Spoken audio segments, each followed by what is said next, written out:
Welcome to State of Affairs. We are having conversations that matter in partnership with Serbian Radio Chicago.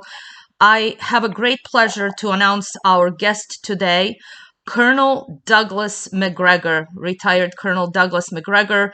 He was President Trump's nominee for the U.S. ambassador to Germany, but ultimately served as a senior advisor at the Pentagon and foreign policy advisor to President Trump. I would say one of the most decorated U.S. veterans, a brilliant critical thinker, somebody that I personally respect very much, and a geopolitical realist. Colonel Macgregor, thank you for joining us today. Oh, thanks for inviting me. So let's dig in a little bit. I have to ask you, and this is somewhat personal on behalf of a lot of people who follow you, who have a great respect for you. You were nominated after Ambassador Richard Grenell for the U.S. Ambassador to Germany. What happened with that? Because some of us were hoping that you would actually get a post within President Trump's administration much earlier than it actually happened. Yes, well, for a variety of reasons, after I met with the president about serving in the Pentagon at the time, this would have been around the 20th of April of last year, he concluded that the opposition to my appointment to the Pentagon was so great in the Senate Armed Services Committee that simply was no way to do it, and he wanted very much to bring me into the administration. And on reviewing my background, he noticed that I speak very fluent German, like a German, and that I had lived in Germany off and on for 8 years, studied there, exchange student there all the way back to 1969. So he said, let's send Macgregor initially to Germany. Mm-hmm. But as we know, we didn't win the election. At least President Trump was not inaugurated again, let's put it that way. Yes. And as a result, he was very frustrated, and he said, well, I've got to get him into the Pentagon because there's some things I'd like to accomplish before I leave. And so I was called into the White House, and he gave me some tasks to perform, the most important of which was to set up the immediate departure of U.S. forces from Afghanistan to be rapidly followed by those in Iraq and Syria.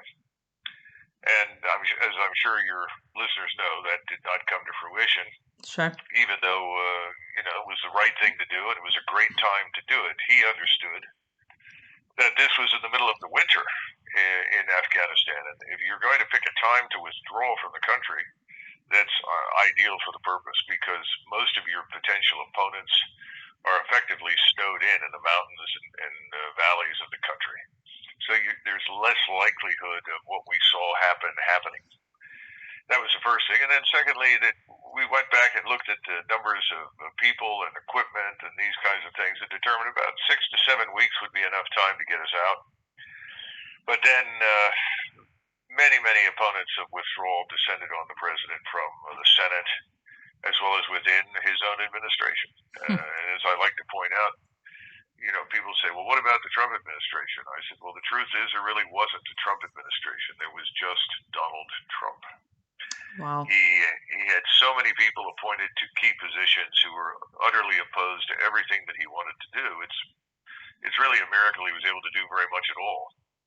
So he was talked out of it, and instead of pulling everything out, the force was reduced to 2,500 and left for the successor to determine what he wanted to do. And of course, the Biden administration, doesn't seem to have thought through any of it very clearly, didn't understand the timelines involved, and certainly picked the worst time of year you can imagine. Sure. To conduct a withdrawal.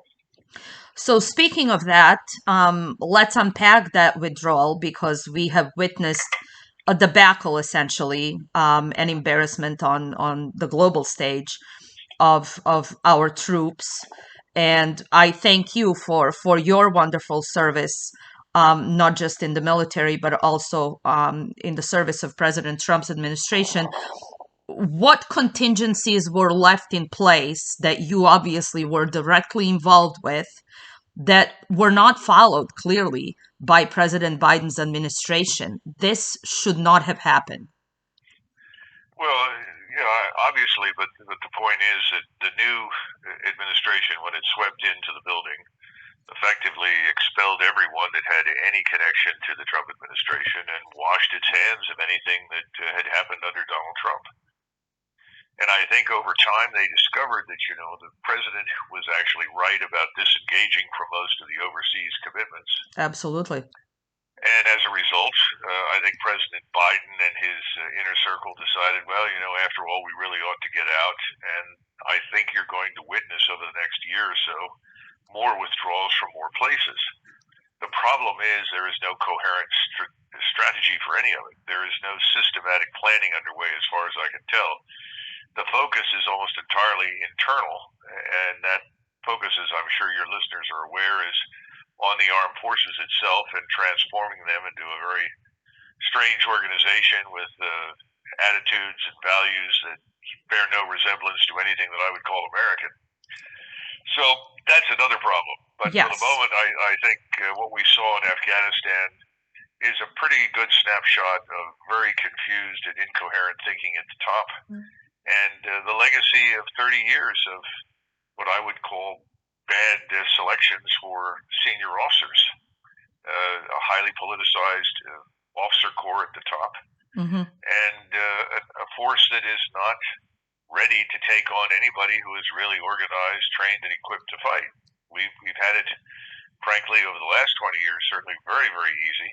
We haven't confronted anybody with a real Army, Air Force, air defenses. And the Army is not prepared, neither is the Marine Corps, in my judgment, to fight anybody who can really fight back. Wow. So you mentioned that other problem, and I'd like to bring up a piece you wrote for the American Conservative in May of this year, Transforming the Military to Transform the Country. And that is precisely that problem that we seem to be facing with our military, starting with General Milley. We are really baffled by the statements that have been coming out of the Pentagon. Is the mission of the military to nation build and to dabble in social issues? And what is this transformation that you, in fact, talk about? Well, you just asked a very important question. I think the transformation that the administration wants to make is to convert the country into something it doesn't want to be. It is some sort of Marxist, multinational, multicultural, multilingual, just go down the list, sort of a Marxist version of Austria-Hungary. And that's a prescription, of course, for national failure. It destroys national cohesion and makes us vulnerable to all sorts of problems. And the way to do that, of course, is to throw open your borders. They understand very well that no borders means no nation. So yes. The quickest way to destroy the nation is to simply open its borders to penetration by anybody who wants to come in. That's what we are witnessing on the southern border. At the same time, a failure at home to enforce the law, whether it's in Chicago or Philadelphia or anywhere else. Attorneys general who are Soros-backed individuals who are committed to essentially tolerating criminality on a grand scale and then organizing people to attack citizens and property. All of these things we saw in the run-up to the election, and we're seeing them again. And I think the idea is to fundamentally destroy what is left of the United States of America, its institutions, its national identity, its history, its culture. But this is nothing new. Anyone who has lived in the countries of Eastern Europe that used to be part of the so-called Soviet bloc are familiar with the process. Absolutely. If you could destroy the history and culture, eliminate any understanding of identity, then in theory you can change everything to suit your purpose. This was the Bolshevik idea that people like Lenin and Trotsky and others conceived of. The problem is it doesn't work, and it won't work in the United States. People are not fungible. People have souls. People are spiritual as well as physical human beings. Their heritage is deeply rooted in them. And I don't need to explain that in great detail to someone like you, but I think there is a failure in the administration to understand that. I mean, the joke in Moscow was the day the Soviet Union collapsed, everyone looked around and said, well, where are all the Soviet men and women? There were none. What you had were Russians, Ukrainians, Lithuanians, Latvians, Estonians, Belarusians, Uzbeks, Tajiks. Gee, what a surprise. Absolutely. So this is what's happening inside the United States, and I think it's just the road to conflict and crisis, which is now probably inevitable. It's unfortunate. But, the first institution you want to get control of is, of course, the military and the police. Sure. These were the things that Lenin used to call the organs of power. If you can control them, in theory, then you can bully people, you can intimidate people, you can push them into things. And now, with the added support of the media, which behaves almost as though it were a state-owned enterprise, you can misinform, mislead, and manage opinion, or at least that's what people think. Again, I don't see that working simply because of the internet and the enormous opportunities for human beings to learn the truth, whether or not the government wants it to reach them. So I think that's it in a nutshell. I think we're in for now months and years of crisis and conflict in the United States, but in the end, the American people will prevail. Do you and on that same subject, we've seen the Russians and even the Chinese sort of snap out that type of dogma, and we were watching some of the recruitment videos that they put out for their military in particular, compared to some of our recruitment videos and even for our intelligence agencies, where our people are talking about being cisgender millennials with some emotional issues coming from two mom households. This is what we're putting out and recruiting as our frontline defense of our nation. Yeah, it's beyond bizarre. It really is. It has no chance of success. But the Russians and the Chinese, again, you're talking about nations with thousands of years of history, culture, experience, deeply rooted also in philosophies of life. In the case of Russia, Orthodox Christianity. In the case of China, Confucianism. These things are permanent fixtures, and what the leaders of these respective states have concluded is that if you want to hold the state together, you've got to reinforce and strengthen the ties that bind people to each other. It makes perfect sense. It does. There's also the other thing is, if you're a Russian, and this is something Americans don't understand, our military heritage is very different from what most people experience. I mean, even if we were to talk about the Serbs reaching back hundreds of years, we don't have a long history of fighting major wars against invading enemies. We simply don't. We were always very fortunate because we had the Atlantic and the Pacific on either side. And as we expanded to the west and we consolidated our borders, we tended to defend ourselves in the south and push back against criminality and invasion from the south when it occurred. It was never very strong, and we were able to overpower it. And we had friendly neighbors to the north who, for the most part, cooperated with us. So we have a very different history. Our history is much closer to what you would expect to find in Great Britain. Sure. We're essentially a large island. Island people think and behave differently from everybody on the continents. And that's our problem. We don't understand continental powers. We've not been invaded. We never had to worry about armies of hundreds of thousands of Ottoman Turks or Mongolian hordes marching into our countries. Well, the Russians, of course, have a long history of dealing with this sort of thing, and they have a very rich military culture, which means they are not going to engage in fanciful excursions into artificial worlds that don't exist. They're not going to push women into combat. They're not going to push women who are vulnerable, who are important to the nation, whose principal mission is to sustain the nation and bear children and raise families and reinforce the social and political and economic identities of the country. They have no intention of doing such a thing. They are going to maintain robust and capable forces because they know the alternative is disaster, near extermination. Sure. Same thing is true in China. Same thing is true in Serbia. We don't have that history, and that's our problem right now. We take too much for granted, and we're in for a hard learning session. And let's talk about the Serbs for a moment, simply because Serbs were very proactive in this past election. Serbian Americans for Trump were the official coalition partner to the president's campaign. We campaigned around the country with Ambassador Vigranel. But let's go back to the 1990s for a moment. And you were often criticized, and I must say, I feel personally that this probably, and you may speak to this, that this maybe even stifled your career as somebody who is really brilliant, but you were criticized for some views.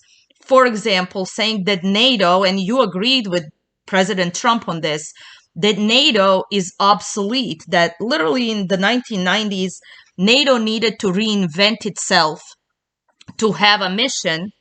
Otherwise, NATO will not exist. So, talk to me about the Clinton doctrine, what happened in the Balkans. The Christian Serbs were allies with the United States through World War I, through World War II. We actually just commemorated the mission Heliard, where the Serbs rescued 500 Allied and U.S. military airmen. It was one of the greatest rescue in military warfare. And Clinton's come on, and we know what happened with the Serbs. How does that reflect to today? Because we often talk about colored revolution, we talk about regime change, and we as Serbs who have experienced this feel that this tactic was employed against President Trump. Well, first of all, just go back for a second to your initial opening statement. Americans, frankly speaking, have no or almost no national memory of the kinds of things that you cited. They have a very, I would say, checkered and fragmented and incomplete view of the two world wars. The only one about which they hear anything is World War II. And to be perfectly blunt with you, we're not very honest about it. People don't really understand what happened and how it happened. Yes. It's sort of treated as evidence for the greatness of the American nation that marched in, won everything, and made the world right again. That, of course, is nonsense, but that's what most people believe.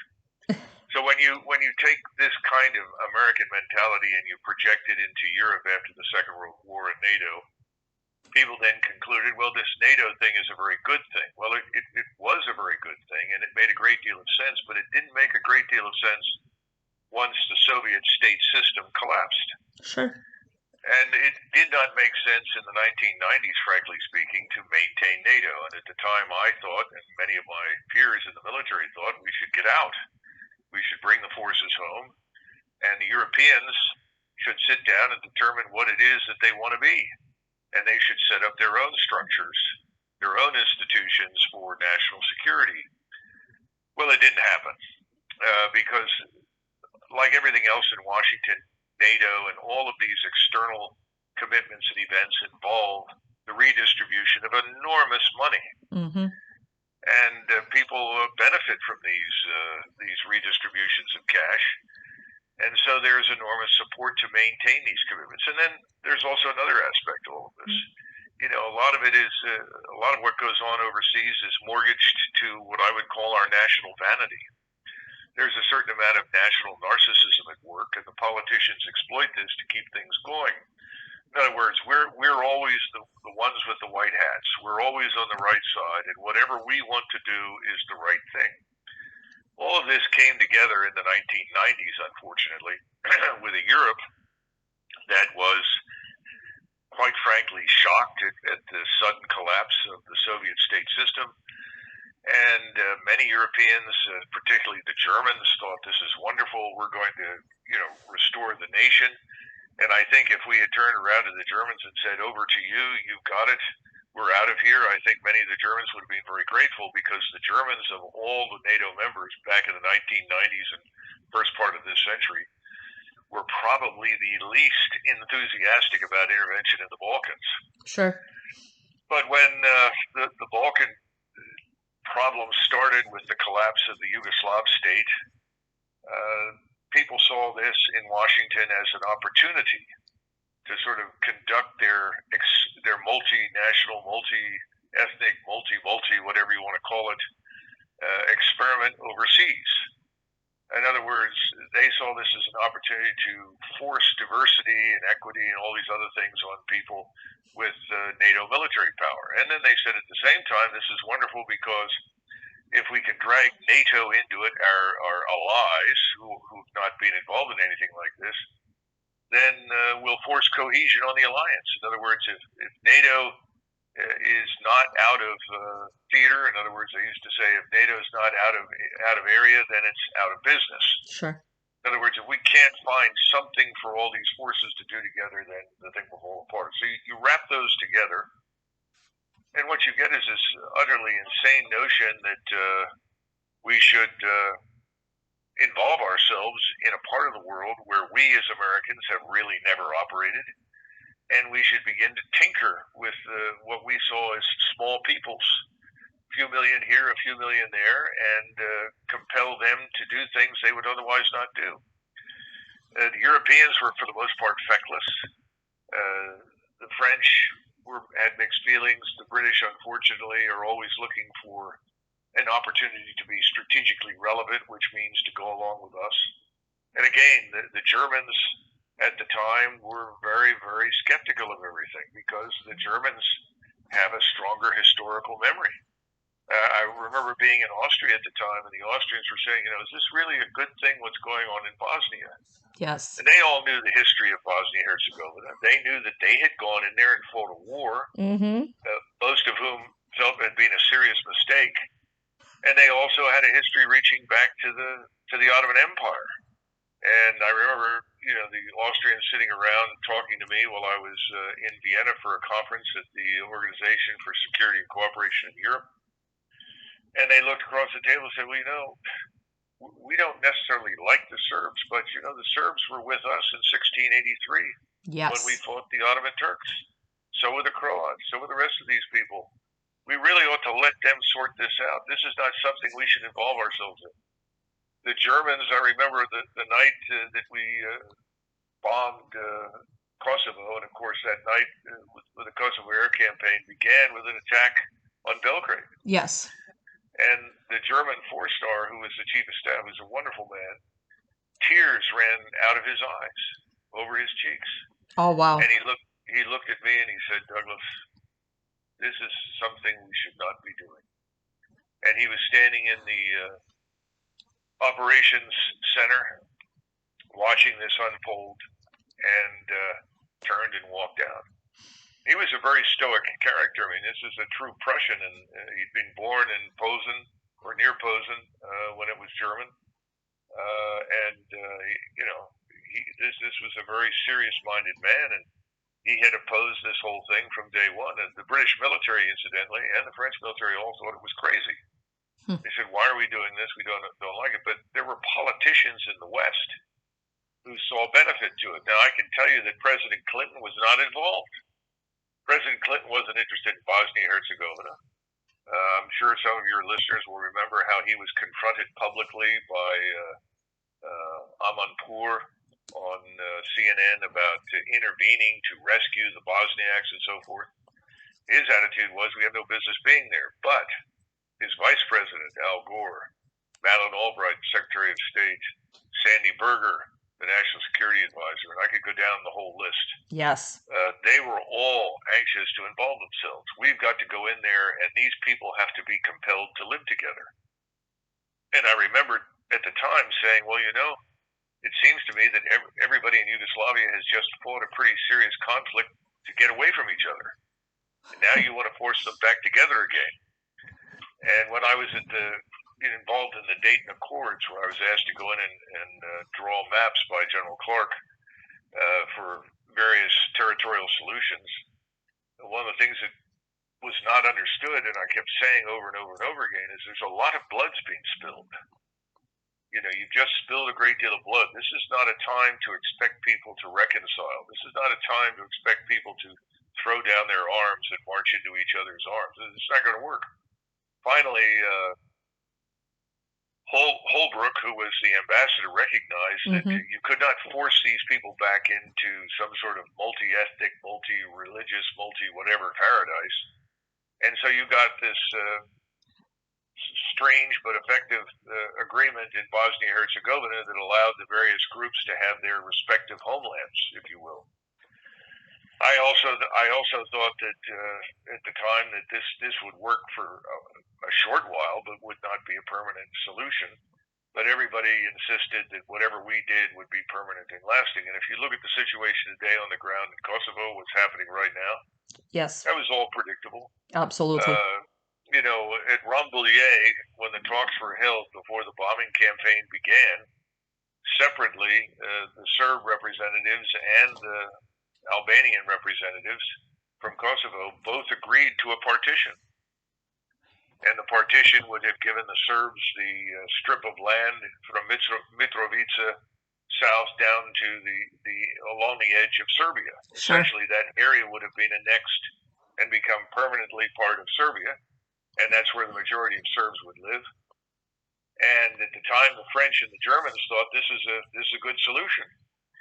The Germans, as they had in Bosnia, were willing to provide hundreds of billions of, in those days, marks to fund, and then later on euros, to fund new housing, to rebuild towns and cities for the Serbs and the Albanians in their respective areas.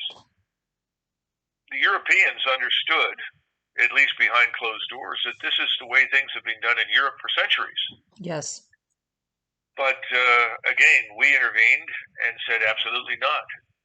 This is the beginning of the new Europe, where everyone is going to be forced to live with everyone else. We are going to erase national distinctions and national identities, and they're all going to become Europeans, and this is where it begins, here and now. And so we created what is obviously an unsustainable solution. We forced the Serbs to live under an Albanian regime, which is something they did not want. No. And it's not going to change, as we both know. And we may well see some military conflict emerge as a result of what's going on today along the border. Yes. Because the Serb military is not going to sit around on its hands and watch its population be brutalized inside Kosovo by the Kosovar Albanian paramilitary police. Agreed, and you are right. It's completely unsustainable, and that is also the case with Bosnia and Herzegovina, with Republic of Srpska. So we certainly are looking at the situation intensifying. But you've also said at some point, and this has been ringing true in a lot of Serbs' minds ever since the 1990s, that we have allowed essentially an Islamic radical mafia to control most of the region. The fear that people have today of immigration, essentially, and this is not an unfounded fear, because we are now unvetted migrants or immigrants from Afghanistan are being placed in Kosovo, in North Macedonia, in Albania. We're also bringing them here. Do we know that these people are vetted?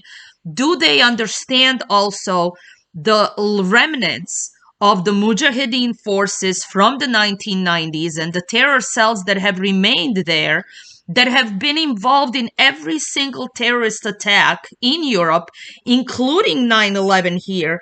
There's always been a connection to the Balkans. We opened the Pandora's box.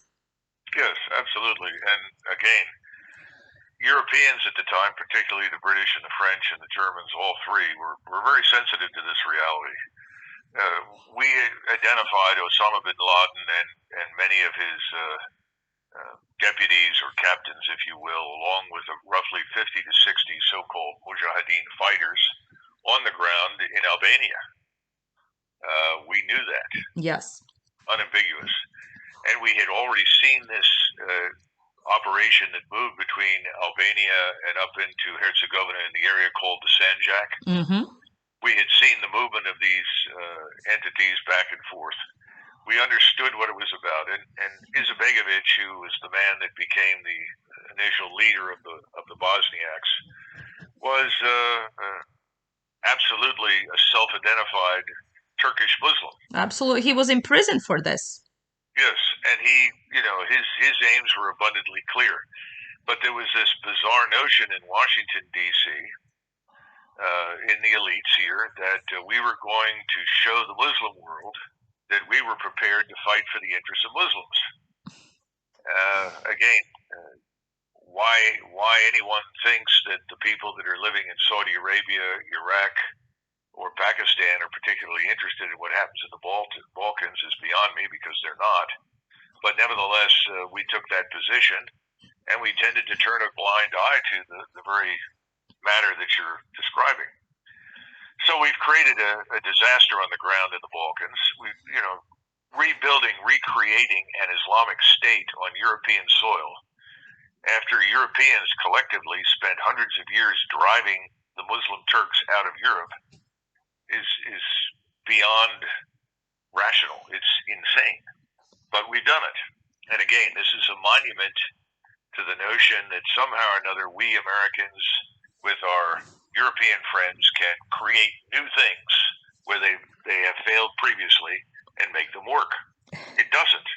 It won't. Can we go back? Because now, I don't know when was the last time you've been to Europe. We look at France, we look at Great Britain, we look at Germany. They have been completely transformed. And there is certainly a point of no return. And many of us are fearing that we here in the United States are reaching a point of no return. As you said, our border is a disaster. And people are coming in completely unvetted, clearly untested and unvaccinated as well. Europe is almost lost, many feel. How do we fight this back? Is it too late? Well, I hesitate to say it's too late, and the reason for that is that the unimaginable is still possible. And the unimaginable means that new governments come to power, and those governments are nationalist, and those governments recognize that the survival of their respective nations and civilization is at stake, and they will force many of these people out of the country. Lots of Americans think that's impossible. I don't think it is. I don't think it's impossible inside the United States.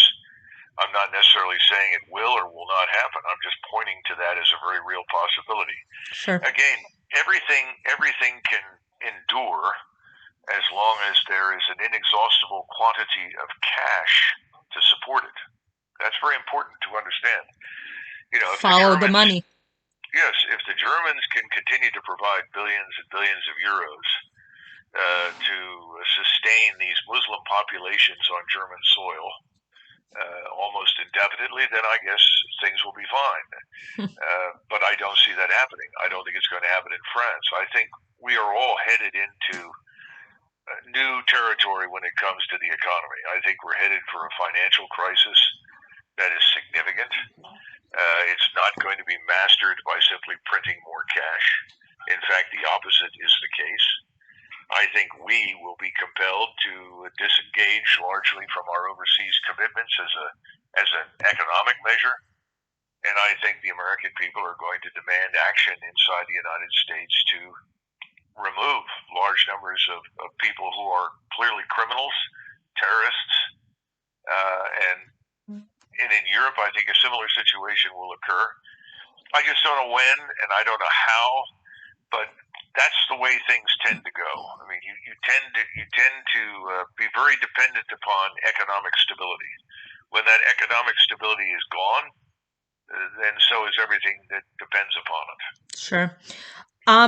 Something that has been put out, and President Trump has been very vocal on it, something that we call the swamp, the deep state. I call it permanent unelected bureaucracy, and clearly everything you've said today rings true, particularly for those unelected bureaucrats in the European Union. Same here.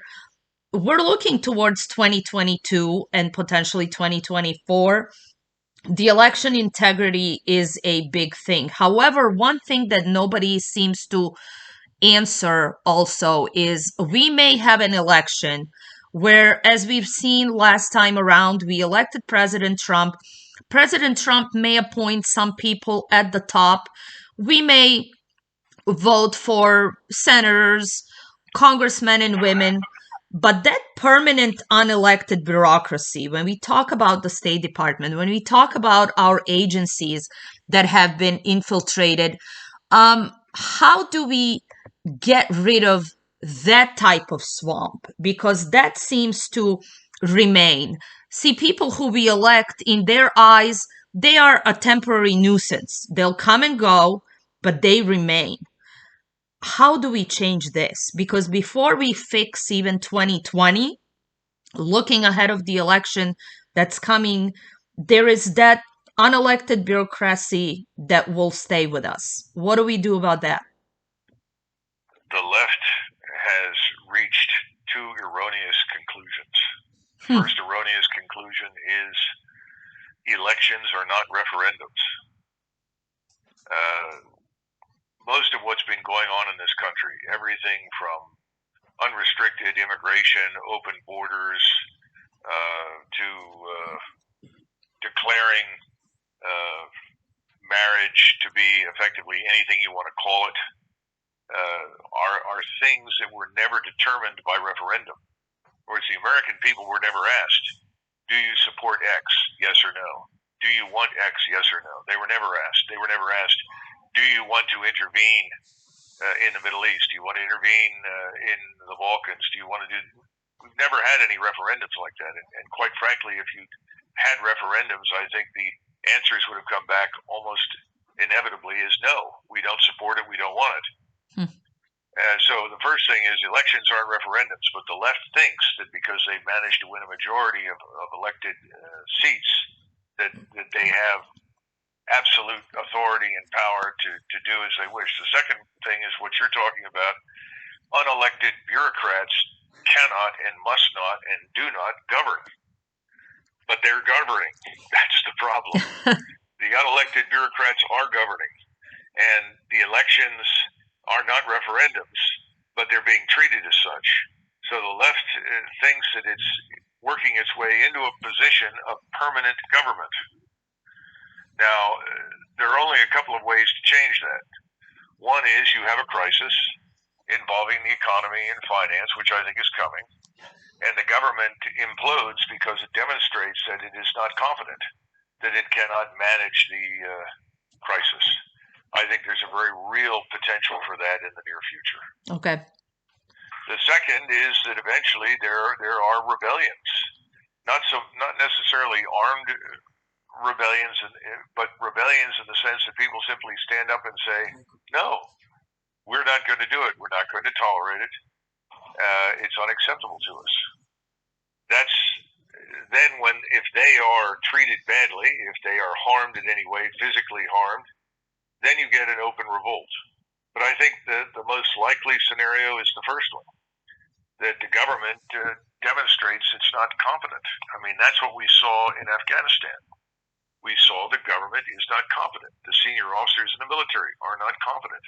They don't know what they're doing. And I think we're going to see more evidence of that here. We've seen lots of evidence for that along the border. It's not just a blatant criminal act in the sense that we fail to enforce our own laws. It's blatant incompetence. We don't have the resources or the manpower to deal with the border. And now suddenly, as it becomes clear that we cannot afford any more people coming into the country and flooding the emergency rooms and hospitals, flooding low-income housing everywhere, suddenly the administration says, well, maybe we will have to use some military power on the border. But you know as well as I do that if they employ forces on the border, those forces will be constrained and unable to do anything that makes any sense. So a lot of things have to happen. And tragically, we know from human history that before things can get better, they frequently have to get much worse. I think they're going to get much worse. I think it's patently obvious. One more question, so we can wrap this up. There were about 15,000 Haitians under the bridge on the southern border, on top of all other immigrants that are flooding here. Now, Americans at times don't quite understand geography. There was that joke that we need to go fight wars so that we would learn geography. We don't seem to learn a lot, but even then, talking about immigration that is going on in Europe, and the Balkans are that door that divides Erdogan's Turkey and the Europeans. And Erdogan every now and then opens the door and says, "You guys either give me more money or I'm going to flood it."